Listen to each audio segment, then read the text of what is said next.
কি হয়েছে? দেখ না, বড় সোনার চেনটা এই বাক্সে রেখেছিলাম, এখন পাচ্ছি না। দেখো নিশ্চয়ই এখানেই আছে, ভালো করে দেখো। হ্যাঁ দেখেছি, এরই ভেতরে ছিল, এখন নেই। কি হবে? তুমি এটা নিয়ে বেশি চেঁচামেচি করো। বাবা কোথায়?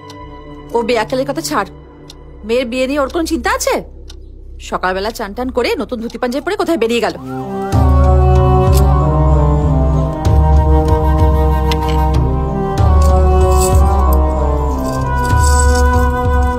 এটা রাখো, যতক্ষণ না ড্রাম ভর্তি হচ্ছে সাপ্লাই চালু রেখো। পুরো 15 গ্রাম খাঁটি সোনা।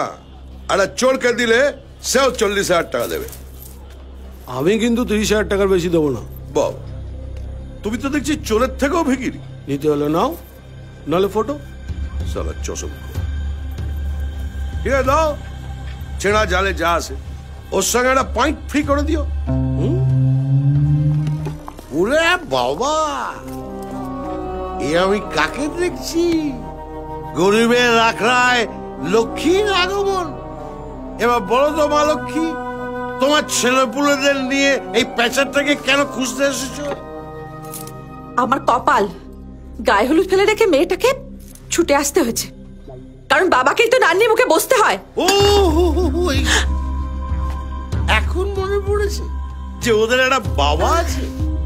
আমায় জিজ্ঞেস করে বিয়ে ঠিক করেছিলে? ছেলেটা কেমন তাও দেখলাম না, মায়ের বেড়ায় নাচতে নাচতে কাঠবিলি করেছে। আমাকে ডেকেছে বাবা।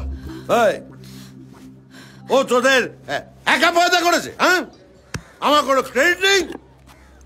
বাবা, নান্নি মুখে সময় হয়ে যাচ্ছে, চলো বাড়ি চলো। নো, আগে পাপের প্রায়শ্চিত্ত করতে হবে। বলো বলো কি করতে হবে? তোমার পায়ে ধরতে হবে? ঠিক ধরেছ, তবে তুমি একা নও, ও চলে। তোমরা সবাই আমার পায়ে ধরে ক্ষমা চাইবে, আর আজ থেকে আমাকে বাড়ির কর্তা হিসেবে সম্মান করবে, বাস।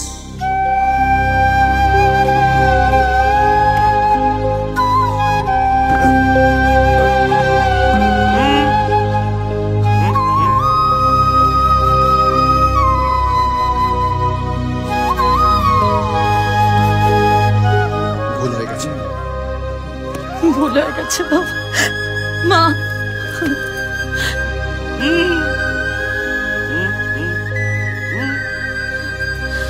ভুল হয়ে গেছে। এইবার তোমার মেয়ের বিয়েটা খলতাই করা হবে। হয়ে গেছে, এবার বিলটা সেটেল করে সোনার চেনটা দিতে বলো, চলো। এত তারা কিসের কেষ্ট ঠাকুর? এতদিনের জমা হিসেব চেক করে নিতে হবে না? শুধু পায়ে হাত দিয়ে ভুল হয়ে গেছে বললেই মিটে গেল? আমাকে 35,000 দে, এনওসি দিয়ে দিচ্ছি। তোমার গায়ে কি মানুষের চামড়া নেই? হ্যাঁ, সোজা হয়েছি, আবার ভেঙে যাবো। সোজা সুজি বলো, আমি নান্দি মুখে বসছি কি না?